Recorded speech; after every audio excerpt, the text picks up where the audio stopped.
welcome back to the channel. You'll see behind me is a four-wheeler that's, well, pretty disassembled right now. It's actually my father's four-wheeler. This is a 2021 CFMoto CForce 600. I don't know how many of you out there have had issues with it. This four-wheeler is actually now on its third fuel pump. We just had to order it tonight to get the other one in. Let me get you in and show you how bad this thing is to actually work on. There's like no videos out there describing any of this, but there's a crap load, and I mean a crap load of screws and push pins and everything else. You got to disassemble to get to this point. So you'll see the cowls over here. That doesn't matter. Side panel for the where the belt housing is. So, I mean, the one thing I will give them, the fuel pump's right here. It's not terrible to work on once you get everything out of the way. But there's, like I said, no videos on YouTube about this.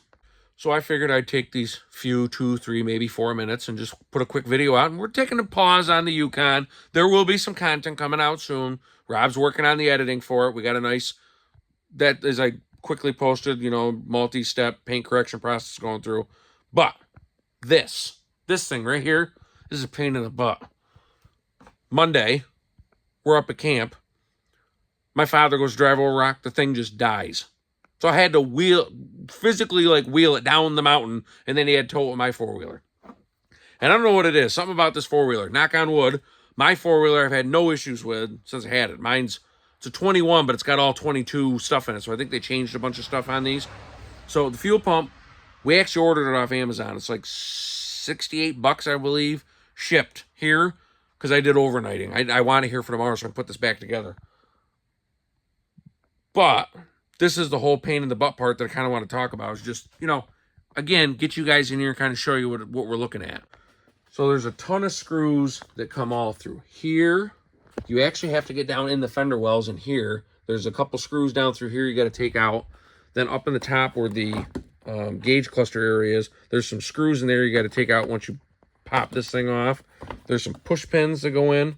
And once you take them off, there's some screws in there. And then the whole thing will come off, and it gives you full access to the fuel pump, which is, once I get around the garage, is packed right now.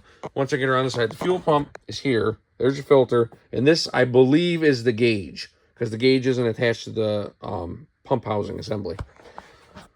So the main reason I took this part, this thing actually has a 5-year warranty. It's got another, I think, 1.5 years left on the warranty. We didn't want to wait. The hunting season's coming. We got to get this thing fixed and get it back up to camp. So I looked, I'm like, Dad, the pump's $70. He didn't disagree. Let's get it fixed. So we ordered the pump, got it coming in. But the big thing I was doing is this plug right here. That's the power plug that plugs into the pump. And the day it died, it just shut off. And he didn't even notice it. I noticed it first. We turned the key on. These things, when you turn the key on, the fuel pump comes on every time. And we weren't hearing it. Well, great. I know what that means. The pump stopped working again. So we bring it back down to get it all apart, and I put the voltmeter on it and do a little testing, and I got 12 volts coming right to this plug. Then I went, you know, Dad's an old mechanic. He's still got it in him. God love him. He's had a ton of strokes, but it hasn't slowed him down. He's like, plug that thing back in, and because you can see that when the pump's out, you can see the elements where the wiring goes down through on the inside where it goes to the actual physical pump. So he said, touch him to it. So I touched it to it. He hit the start button. Boom, I got 12 volts coming to it again. So we confirmed it. The pump's... So tomorrow we'll have the pump coming in. But like I said, this is just a really quick 3, 4, 5. I don't know how many minutes it's going to be when I'm done. But just a quick video on basically what goes into fixing one of these and things to look out for. I believe the 2021s, it is a common problem where the fuel pumps, I've seen some stuff where the fuel pumps are issues on it. I haven't seen any issues with the other ones. So I'm hoping this is it. Like I said, this is the third fuel pump that's gone in this. The factory one died like 2 years ago. Same deal, up at camp, way on the mountain, had to tow it all the way back down. This one, second one, this is a CFMoto pump. The pump we got coming is just an Amazon special. It's let you in on a little secret. These are made in China. The fuel pump is most likely coming from China, which means it's probably going to be the same fuel pump that CFMoto will put on. It just doesn't have a fancy little sticker that says CFMoto, where we can charge you way more money for the fuel pump. Garbage. But that's it. That's just a quick video I want to talk about. show you guys all the screws inside the fenders, up on the top. Like I said, there's some, even when you get the plastic off, there's some down in here that you got to take off. A ton, and I mean a ton, of these little push pins and 10mm screws and 13mm screws, and then you even got some Phillips screws in there, which I hope I remember all these go, and well, we don't have any bonus parts. Then the other thing I thought was really nice, the dealer that sold him this four-wheeler, there's this little bracket that holds the fuel filter in place so it doesn't move around in there.